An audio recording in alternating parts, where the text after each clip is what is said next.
Hello friends, हम लोग pre BEd 2023 के पेपर को देख रहे हैं। प्रीवियस ईयर रीजनिंग कंप्लीट हो चुका है। आज हम लोग करने वाले हैं इसी में टीचिंग एप्टीट्यूड, जिसको शिक्षण अभिरुचि बोलते हैं। शिक्षण अभिरुचि के हम लोग प्रश्नों को करेंगे। शिक्षण अभिरुचि से भी 30 प्रश्न आपके एग्जाम में पूछे जा रहे हैं। ठीक है, तो शिक्षण अभिरुचि के हम लोग 30 प्रश्नों को आज देख लेते हैं। चलिए पहला प्रश्न देखते हैं। फर्स्ट क्वेश्चन है, देखो ये एजुकेशनल इंटरेस्ट या शिक्षण अभिरुचि के प्रश्न आप एलिमिनेशन से सॉल्व करोगे। लास्ट ईयर पूरे क्वेश्चन एलिमिनेशन से हो जा रहा था। देखो फर्स्ट क्वेश्चन आज का जो है, विद्यार्थियों को विषय का चयन करना चाहिए।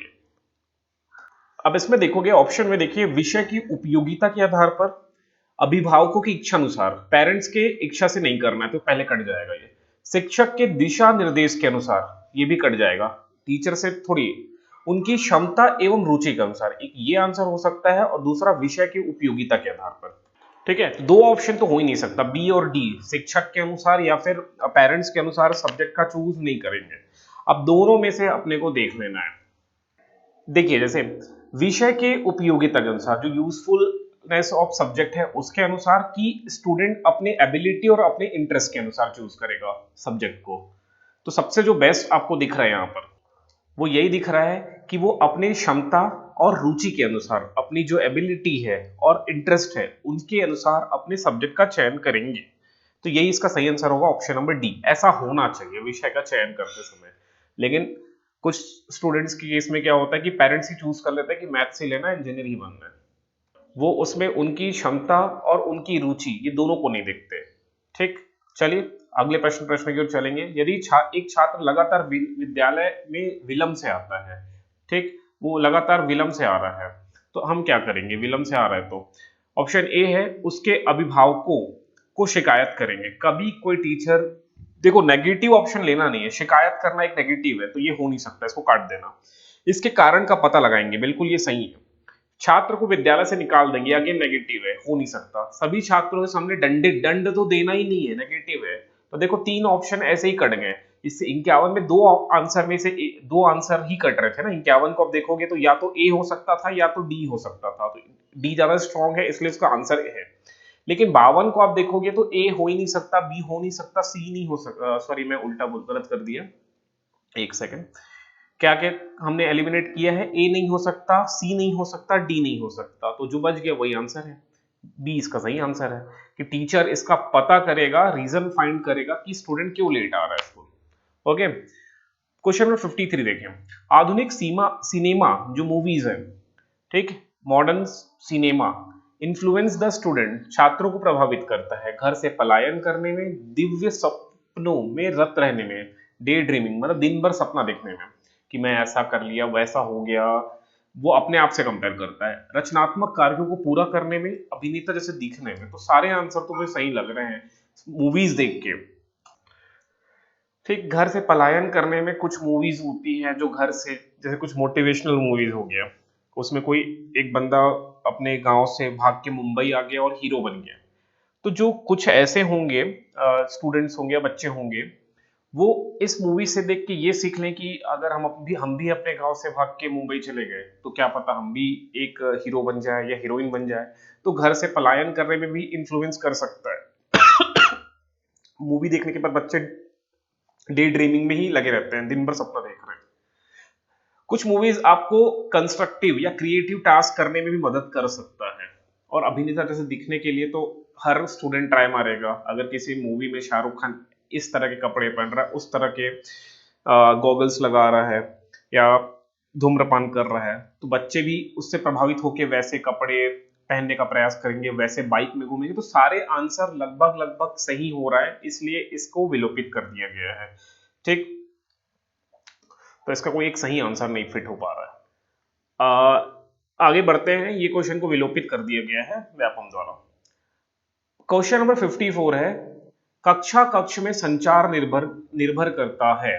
ठीक, communication in the classroom depends on. अब कम्युनिकेशन किस पे डिपेंड करता है? जो टीचर और स्टूडेंट के बीच कम्युनिकेशन होगा, बातचीत होगा, वो किस चीज पर डिपेंड करेगा? शिक्षक की स्पष्ट करने की क्षमता पर, विषय की कठिनाई के स्तर पर, विद्यार्थियों की योग्यता पर, कक्षा की अंतःक्रिया पर। चारों सही आंसर। अब इनमें बेस्ट कौन है? जब चारों सही है तो बेस्ट कौन है? तो हमेशा अंतःक्रिया, कक्षा की अंतःक्रिया जब भी आपको दिखे तो ये बहुत पॉजिटिव आंसर होता है, क्योंकि कक्षा की अंतःक्रिया डिपेंड, ये चारों कवर करके रखा है। अंतःक्रिया का मतलब क्या होता है? क्लासरूम इंटरेक्शन, किस तरह से क्लासरूम में इंटरेक्शन किया जा रहा है। अब क्लासरूम में इंटरेक्शन में क्या क्या चीज आ जाएगा, देखो मैं यहाँ पर लिख देता हूँ। क्लासरूम के इंटरेक्शन में या अंतःक्रिया में क्या क्या आ जाएगा? शिक्षक यहाँ पर क्लासरूम के इंटरेक्शन में पहला सब्जेक्ट से रिलेटेड बात कर सकता है, दूसरा प्रैक्टिकल से रिलेटेड बात कर सकता है, सब्जेक्ट के प्रैक्टिकल से रिलेटेड, तीसरा अंतःक्रिया में क्या बात किया जा सकता है, वो जो सब्जेक्ट जो भी, जैसे अगर सोशल साइंस पढ़ाएगा, सोशल साइंस में अगर पढ़ाया गया पंचायत, पंचायत पढ़ाया गया, तो टीचर एक टास्क कर सकता है, किसी एक बच्चे को सरपंच बना दे, ठीक, कुछ बच्चों को पंच बना दे, कुछ बच्चों को गांव की जनता बना दे, है ना। तो इस तरह से एक नाटक भी कर सकते हैं, एक एक्टिविटी भी किया जा सकता है। तो ये जो अंतःक्रिया है ना, सब चीज को कवर कर लेता है। जो क्लासरूम इंटरेक्शन है वो विद्यार्थियों की योग्यता, विषय की कठिनाई का स्तर, शिक्षक की स्पर्श करने की क्षमता, सबको क्या कर ले रहा है? कवर कर ले रहा है। इसलिए इसका आंसर क्या हो जाएगा? 54 का डी। ठीक है, तो इसका आंसर हो जाएगा 54 का डी, ये आप समझिएगा। कक्षा की अंतःक्रिया या क्लासरूम इंटरेक्शन का मतलब ही होता है कि जो स्टूडेंट है और जो टीचर है उनके बीच किस तरह से बातचीत हो रही है। इंटरेक्शन का मतलब तो यही होता है कैसे उनके बीच बातचीत हो रही है। तो बातचीत जब हो रही है तो किस चीज पे हो रही है? सब्जेक्ट पे हो रही है कि प्रैक्टिकल पे हो रही है, कि other than subject and practical जो होता है उस पर बातचीत चल रही है। ओके, तो इसलिए जो communication in the classroom depends on definitely classroom interaction, क्योंकि ये ए बी सी जो है डी में इंक्लूडेड है। 55 की तरफ चलते हैं। अध्यापक की योग्यता एवं व्यवहार का सबसे अच्छा मूल्यांकन कौन करेगा? उसके प्रधान अध्यापक, उनके छात्र, समाज के सम्राट लोग, ठीक, allied people of the society या एक्सपर्ट स्कॉलर।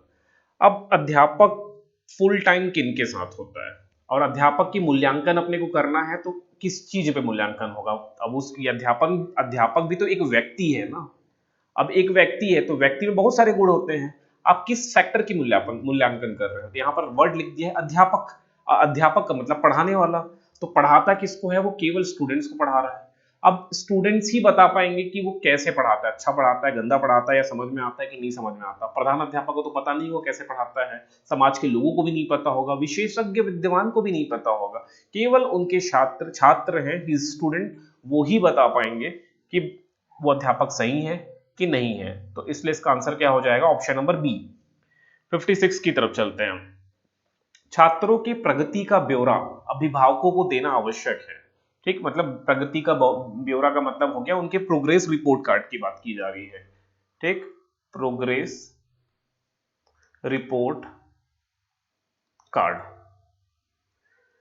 इससे अभिभावक अपने बच्चों की प्रगति को जान सकते हैं, एकदम सही है। इससे अभिभावक को ट्यूशन तो एक्सेप्ट नहीं किया गया है तो काट देना, नेगेटिव है। इससे बच्चों में डर, बच्चे को डराना, नेगेटिव है, काट देना। बच्चे अभिभावकों को गलत जानकारी नहीं दे सकते, ये भी गलत है, नेगेटिव है। ऑप्शन ए ही सही होगा इसका। ठीक, जब एक ही पॉजिटिव दिख रहा है तो वही आंसर है। ए कट गया, बी कट गया, सी कट गया, डी कट गया, जो बचा ए वही इसका आंसर है।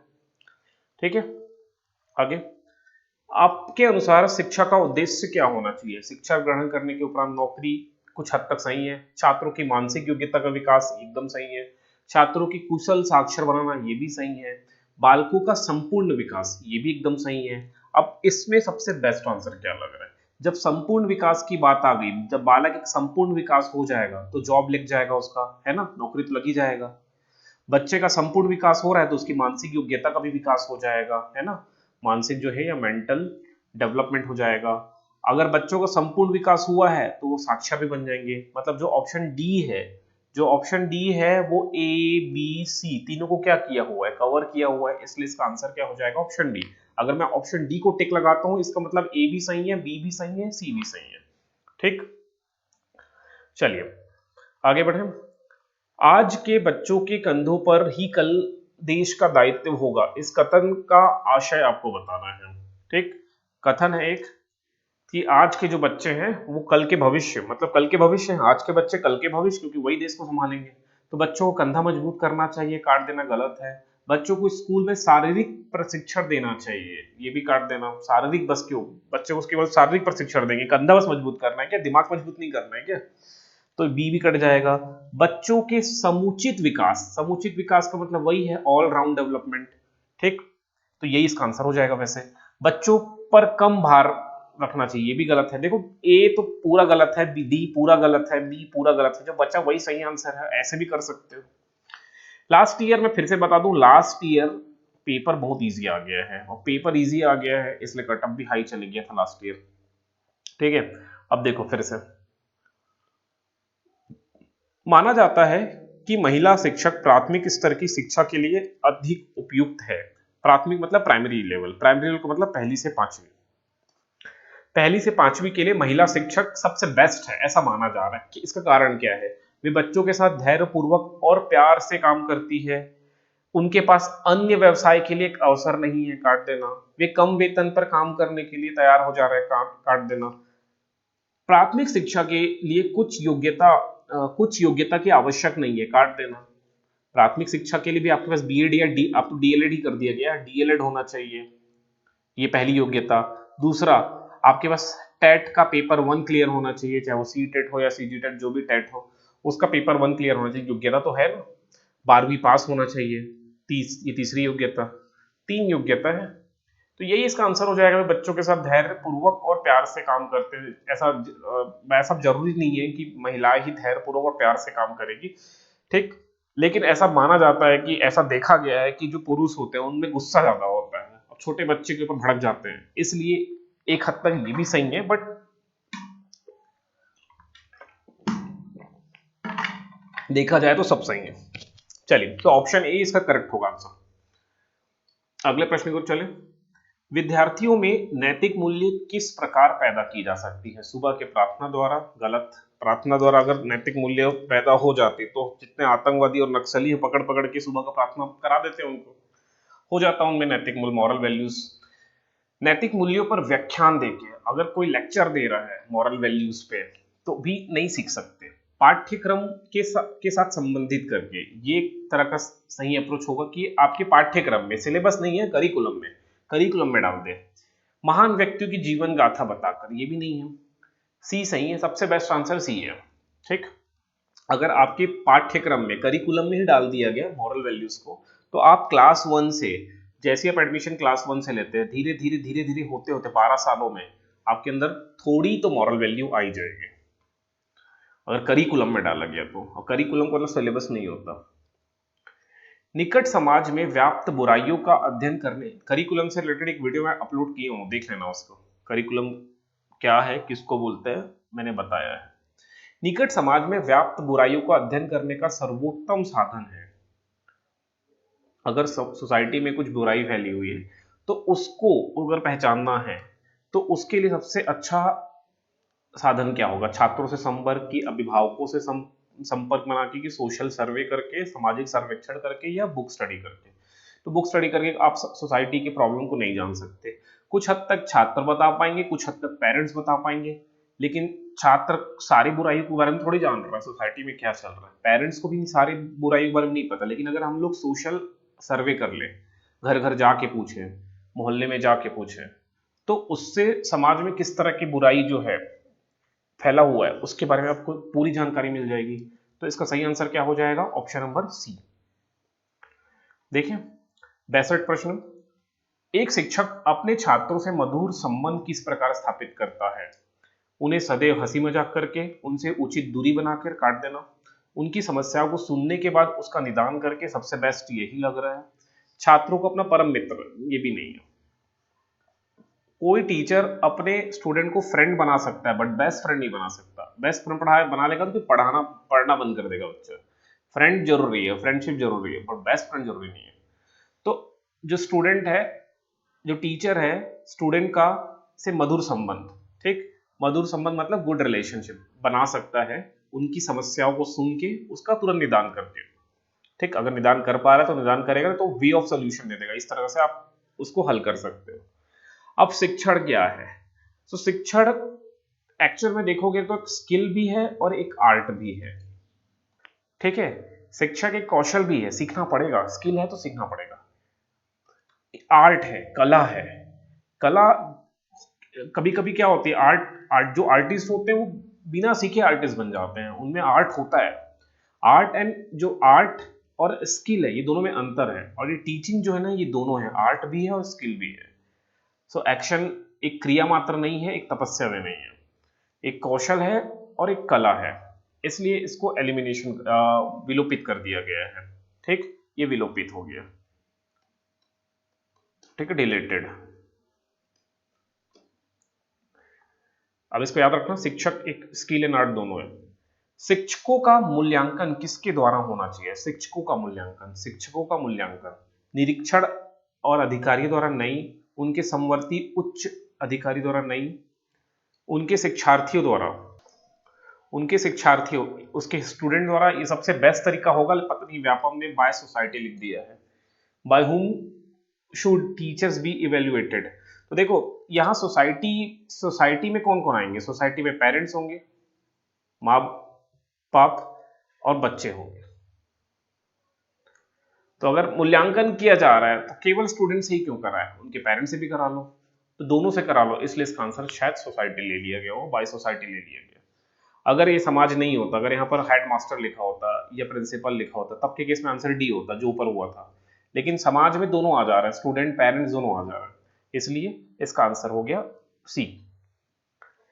अब देखिए आगे 65, यदि कहीं पर राजनीतिक बहस हो रही हो तो आप क्या करेंगे? सक्रिय रूप से भाग लेंगे, आनंद लेंगे, किसी एक पक्ष की ओर रहेंगे, ध्यान ही नहीं देंगे? ध्यान ही नहीं देंगे कट हो जाएगा, आनंद लेंगे भी कट हो जाएगा, किसी एक पक्ष की ओर रहेंगे कट हो जाएगा। तो सक्रिय रूप से भाग लेंगे, यही आंसर है। ठीक, अब वो डिपेंड करता है पर्सन टू पर्सन, टीचर कि वो सक्रिय रूप से भाग लेगा। कि जनरली राजनीतिक बहस चल रहा है तो लोग क्या कट जाते हैं, वहां से निकल लेते हैं, पढ़े लिखे लोग क्या करते हैं, निकल लेते हैं, वहां टाइम वेस्ट नहीं करेंगे अपना। बट अब हम लोग तो एग्जाम, कंपटीशन एग्जाम की तैयारी कर रहे हैं, तो उसमें क्वेश्चन के हिसाब से पार्टिसिपेट करना पड़ेगा ना। ये आनंद लेंगे तो होगा नहीं, नेगेटिव है, ये भी नेगेटिव, ये भी नेगेटिव, तो यही बचा, ये आंसर है। अगर अगर ये आंसर टिक लगाते हैं तो सिलेक्शन ले लेते हैं, बीएड कॉलेज में एडमिशन ले लेते हैं, सिलेक्शन नहीं, एडमिशन ले लेते हैं। चलिए आगे पढ़ते हैं। एक अध्यापक के रूप में आप अपना शाम का समय किस कार्य में लगाना पसंद करेंगे? राजनीतिक चर्चा में, मनोरंजन के कार्य में, धन प्राप्ति के अन्य कार्यों में, या सामाजिक कार्यों में? अब टीचर क्या होता है? आइडियल होता है पूरे सोसाइटी के लिए, पूरे सोसाइटी के लिए। तो सोसाइटी के लिए है तो सोशल वर्क ही करना पड़ेगा टीचर को। ठीक है, अब ये सब आपको भी पता है क्या सच्चाई है, बट एग्जाम के हिसाब से यही इसका आंसर होगा। चलिए इस पे ज्यादा बहस नहीं करते। अब उसके बाद एक अध्यापक को दृश्य श्रव्य सामग्री, ऑडियो विजुअल एड्स, इसको याद रखना। ये ऑडियो विजुअल एड्स का मतलब क्या होता है? एड का मतलब क्या होता है कि पढ़ाते समय आप कुछ ऑडियो का यूज कर रहे हो, वीडियो का यूज कर रहे हो। ओके, ये ऑडियो विजुअल एड्स हो गया। एड का मतलब होता है सामग्री। मैं पढ़ाने के लिए मोबाइल से कुछ वीडियो दिखा दिया तो विजुअल एड हो गया, कुछ किसी को ऑडियो सुना दिया तो ऑडियो ऑडियो एड हो गया, है ना, एनिमेशन दिखा दिया, तो इसका यूज करता है। एक अध्यापक इस तरह की सामग्री का उपयोग करना चाहिए क्योंकि छात्रों की पाठ में रुचि रहती है, छात्रों का ध्यान पढ़ाई में केंद्रित रहता है, ज्ञान का वास्तविक रूप प्रदान करने एवं पाठ में विविधता लाने में सहायक होती है। उपरोक्त सभी, यही इसका आंसर होगा। क्योंकि अगर मैं एक वीडियो दिखाता हूं तो बच्चों की रुचि बनी रहेगी, पढ़ाई में केंद्रित रहेगा, वास्तविक चीज को सीख पाएगा। तो इसका आंसर क्या हो जाएगा? Option number D. ओके, आगे देखिए, टोटल 30 क्वेश्चंस करने हैं आपको। कक्षा में सृजनात्मक चिंतन का विकास हेतु शिक्षक को चाहिए कि वह कक्षा में उन्मुक्त वातावरण रखे, मतलब ओपन एनवायरनमेंट। ओपन एनवायरनमेंट का मतलब क्या होता है? ये सबसे पॉजिटिव आंसर है। ओपन एनवायरनमेंट, सबको बोलने का अधिकार है ओपन एनवायरनमेंट में। केवल टीचर नहीं पढ़ाएगा, स्टूडेंट भी कुछ चीजें बता सकता है। ओपन एनवायरनमेंट का मतलब होता है छात्रों को नियंत्रण, नेगेटिव है, उन्हें परंपराओं से ना हटने दे, नेगेटिव है। ठीक, परंपरा का मतलब क्या होता है? जिस तरीके से पुराने तरीके से पढ़ाया जाता था उसी परंपरा से पढ़ाया जाए, या जो परंपरा चली आ रही है सोसाइटी उसी को समझाया जाए, तो ये गलत है। कदम कदम पर उनको सही शिक्षा प्रदान करे, ये भी सही है, बट सबसे बेस्ट क्या है? उन्मुक्त वातावरण, ओपन एनवायरनमेंट। तो इसका आंसर ए होगा।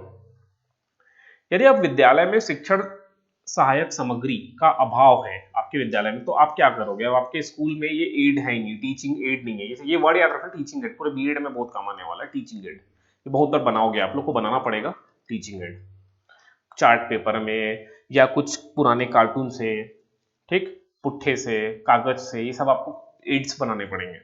चलिए, आपके स्कूल में अगर शिक्षण सहायक सामग्री नहीं है तो आप क्या करोगे? बिना सहायक शिक्षक सामग्री, बिना सहायक सामग्री के शिक्षण करेंगे, नेगेटिव है। इन सब की परवाह नहीं करेंगे, नेगेटिव है। स्वनिर्मित, खुद से बना लेंगे, खुद से बना के लेके जाएंगे, यही सही आंसर हो गया। उच्च अधिकारियों से शिकायत, नेगेटिव है, सी सही आंसर है। एक शिक्षक निम्नलिखित में से कौन सी पुस्तक पसंद करेगा? मानसिक योग्यता, गीता, सामान्य ज्ञान, शिक्षण की विधियां। अब शिक्षक लिख दिया है ना, आप भले गीता पसंद कर सकते हो, सामान्य ज्ञान पसंद कर सकते हो, मानसिक योग्यता पसंद कर सकते हो एज बीइंग टीचर, बट शिक्षण की विधियां ये आपके लिए क्या होगी? उपयोगी होगी, क्योंकि आपको पढ़ाना है, तो मेथड्स ऑफ टीचिंग, यही इसका आंसर हो जाएगा।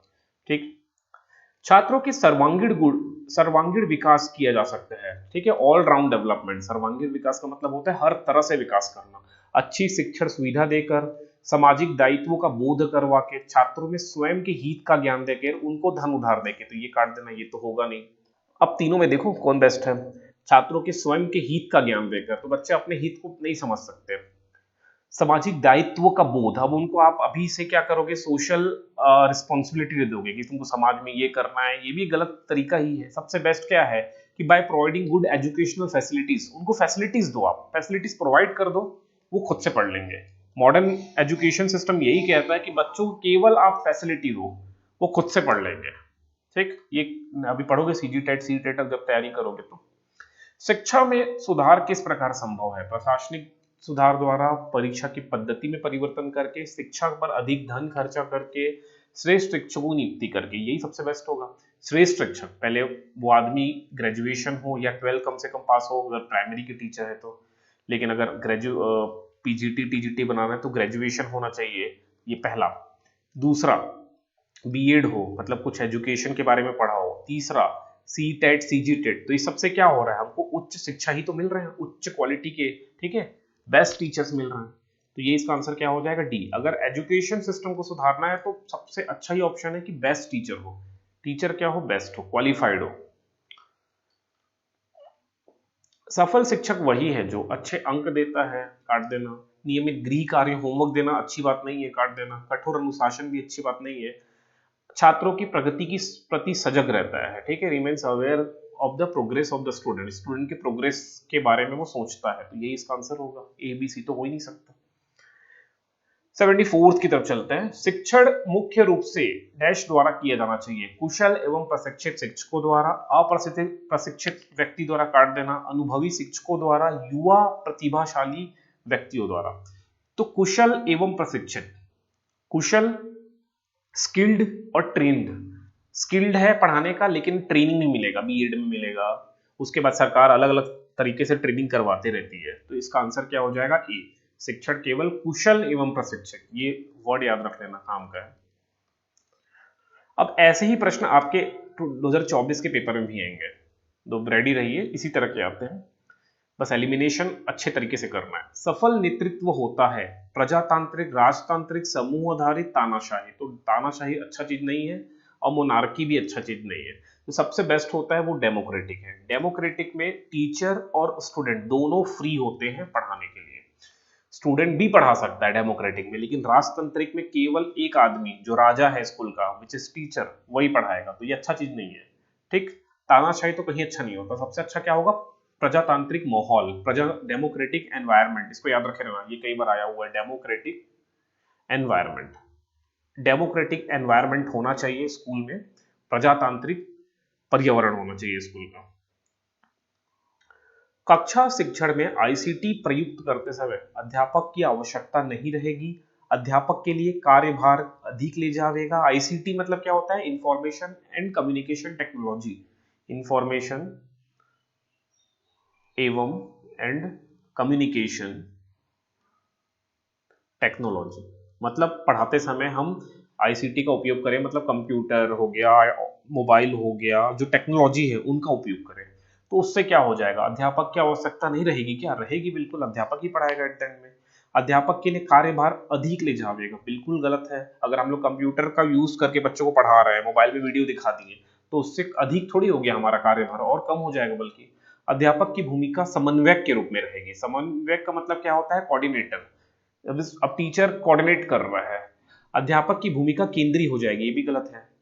तो इसका आंसर क्या हो जाएगा? सी। देखिए आईसीटी का अगर हम प्रयोग करते हैं तो टीचर केवल कोऑर्डिनेट करेगा। कोऑर्डिनेट का मतलब क्या होता है पता है आप लोग को? कोऑर्डिनेट का मतलब होता है दो व्यक्ति हैं, एक स्टूडेंट हो गए और एक टेक्नोलॉजी हो गया। स्टूडेंट डायरेक्ट अब कर सकता है, ऑब्वियसली वीडियो ऑन करके देख सकता है, लेकिन स्कूल में मोबाइल अलाउ नहीं है। तो ये मोबाइल कौन प्रोवाइड करेगा? टीचर। या कंप्यूटर हो गया या प्रोजेक्टर हो गया, कौन चालू करके देगा? टीचर। तो टीचर ने ये कुछ वीडियोस है, एनिमेशन वीडियो है साइंस पढ़ाने के लिए या मैथ्स पढ़ाने के लिए, तो कुछ एनिमेशन वीडियो चालू करके दे दिया, टीचर ने दे दिया चालू करके, तो टीचर केवल चालू किया, अब स्टूडेंट देख रहे हैं। तो कोऑर्डिनेटर टीचर को देखना नहीं है, इन दोनों के बीच में, स्टूडेंट और टीचर के बीच में केवल एक समन्वयक की भूमिका वो अदा कर रहा है। ठीक, आगे देखिए, राष्ट्र का विकास किस पर निर्भर करता है? राष्ट्र का, देश का विकास मानवीय संसाधनों पे कि वन साधनों पे कि खनिज पे कि भौतिक पे? ये तीनों पे डिपेंड नहीं करेगा, मानवीय संसाधनों पे होगा। ठीक है, ह्यूमन रिसोर्सेस पे होगा। ये मीन्स काट देना, रिसोर्सेस हो जाएगा। ठीक, मानवीय संसाधनों, ये संसाधनों होगा। ठीक है, ह्यूमन ही देश का विकास करेंगे ना, वन कैसे करेगा, खनिज कैसे करेगा? अगर किसी जगह पे पूरे वन है, खनिज भरे हैं, भौतिक संसाधन भरे हैं, लेकिन वहां मानव नहीं है, तो विकास होगा क्या उसका? नहीं होगा। ठीक, अगर ये तीनों भी ना हो और क्वालिफाइड और स्किल्ड मैन है वहां पर, तो पूरा क्या हो जाएगा? उस देश का विकास हो जाएगा। अगले प्रश्न को चलते हैं। मान लीजिए आपकी कक्षा में एक प्रतिभाशाली छात्र बैठा है और आपके सभी प्रश्नों का त्वरित उत्तर देता है, तो आप क्या करोगे? कोई स्टूडेंट है, बहुत टैलेंटेड है, ठीक, और आप जैसे प्रश्न करते हो फट से आंसर, सही आंसर दे देता है, तो अब आप क्या करोगे? आप तुलनात्मक रूप से कठिन प्रश्न पूछोगे और उससे अधीर ना होने के लिए समझाओगे। ठीक है, इम्पेशेंट, तो ये गलत है। हम उसको इनकरेज करेंगे ना, उससे कठिन प्रश्न क्यों करेंगे? आप समझते हैं कि उसे तुरंत सभी उत्तर देने चाहिए ताकि आप अपनी जिम्मेदारियों से मुक्त हो सके, ये भी गलत है। आप उसे कहेंगे कक्षा में अधीर होना अनुपयुक्त व्यवहार है, इम्पेशेंट रहना एक अच्छा चीज नहीं है। आप विद्यार्थी से अत्यधिक जटिल प्रश्न पूछेंगे जिससे वह यह एहसास हो कि आप सबसे अच्छे शिक्षक हैं, ये भी गलत है। तो जो बचा वही सही आंसर है, सी। ठीक, अब हम स्टूडेंट को यही बोलेंगे इतना इम्पेशेंट मत, थोड़ा सुन ली, अगर क्वेश्चन को ध्यान से सुन, चर्चा कर अपने मन में, फिर उत्तर दे, फटफट आंसर मत दे। ठीक है, चलिए, यदि आपका परीक्षा परिणाम अच्छा नहीं है तो आप क्या करोगे? विद्यार्थी को दोषी बताएंगे, स्वयं को दोषी समझेंगे, परवाह नहीं करेंगे, कारण जानने का प्रयत्न करेंगे। ऑब्वियसली अगर मैं टीचर हूं, अब मैंने कक्षा 7वीं को पढ़ाया और 7वीं में सबके सब फेल हो गए, तो मैं विद्यार्थी को दोषी थोड़ी दूंगा कि सर ये बच्चे पढ़ते ही नहीं है, जो एक्चुअल में यही करता है, कि इंसान, एक टीचर यही करेगा, बट ये गलत चीज है। स्वयं को दोषी भी नहीं देंगे, परवाह नहीं करेंगे, ये भी गलत है, गवर्नमेंट स्कूल में जनरली होता है। बट कारण जानने का प्रयत्न करेंगे। हम क्या करेंगे? कोशिश करेंगे कि रीजन क्या है। ठीक है, तो ये इसका आंसर होगा डी। ग्रामीण क्षेत्रों में विद्यालय छोड़ने वालों की सर्वाधिक दर का कारण क्या है? अगर आप रूरल एरिया के टीचर हो, किसी रूरल एरिया के, तो वहां देखोगे स्टूडेंट बहुत जल्दी स्कूल छोड़ देते हैं। उसका सबसे कारण अप्रासंगिक पाठ्यक्रम, मतलब इररेलेवेंट कोर्स, ऐसा नहीं है। गरीबी, त्वरित रोजगार के लिए उत्सुकता, शिक्षकों के साथ अनुपयुक्त पारस्परिक संबंध। मेरे अनुसार से इसका आंसर होना चाहिए inappropriate interpersonal relationship with teacher. Student और टीचर के बीच अच्छा रिलेशन नहीं होता, बट व्यापम ने इसका आंसर बी लिया है, तो यही इसका आंसर होगा। बट मेरे अनुसार से इसका आंसर डी होना चाहिए था, डी होना चाहिए, बट आंसर व्यापम ने डी ले लिए, बी ले लिया है। ठीक है, व्यापम द्वारा बी लिया गया है, गरीबी की वजह से। ये भी एक कारण है, डेफिनेटली ये बहुत इंपॉर्टेंट कारण है कि बच्चों, ग्रामीण क्षेत्रों में गरीबी होती है, तो गरीबी है तो बच्चों को काम करना पड़ता है, खेती जाना पड़ता है। ठीक, कहीं पर खुदाई हो रहा है, गोदी जो होता है वहां चले जाते हैं, नहर बन रहा है तो वहां काम करने चले गए। ठीक, तो ये गरीबी तो सबसे इंपॉर्टेंट कारण है, बट टीचर अगर चाहे तो अपने स्किल से उनसे कम्युनिकेशन करके, उनसे एक संबंध स्थापित करके उनको स्कूल बुला सकता है। बट टीचर ऐसा चाहता नहीं है। गवर्नमेंट स्कूल है, बच्चे आए ना आए, पढ़े ना पढ़े, सैलरी तो मिल ही रही है, तो वो भी क्यों बच्चों को समझाने के लिए उनके घर जाए, उनके पेरेंट्स से बात करे? टीचर को क्या फर्क पड़ता है? बट सही आंसर डी है एक्चुअल में। गरीबी तो कारण है बट डी ज्यादा बेटर आंसर होगा। लेकिन व्यापम ने वैसे आंसर अपना क्या लिया है, व्यापम ने लिया है ऑप्शन नंबर बी लिया है। ठीक है, 80 का बी ले लिया है। तो आज हमारे ये क्वेश्चन तो कंप्लीट हो गया, 30 क्वेश्चन हमने कर लिया। ठीक है, अब जो डाउट हो वो कमेंट कर देना, बाकी नेक्स्ट वीडियो में मिलते हैं फिर।